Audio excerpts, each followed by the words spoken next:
Good evening students. First PUC Hindi student के लिए आज 5 इम्पॉर्टेंट समानार्थक शब्द यानी पर्यायवाची शब्द या इंग्लिश में सिनोनिमस वर्ड्स कहते हैं। तो पहला वर्ड है मनुष्य, मानव, इंसान, व्यक्ति, सेक्स।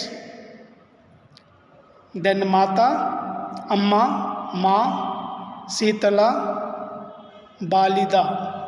राजा, नरेश, नरेंद्र, नृप, नराधि।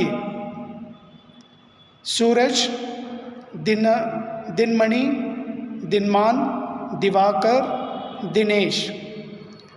देन हाथी, गज, गजेंद्र, कंबी, कुंजर। ये इम्पोर्टेंट का समानार्थक शब्द है।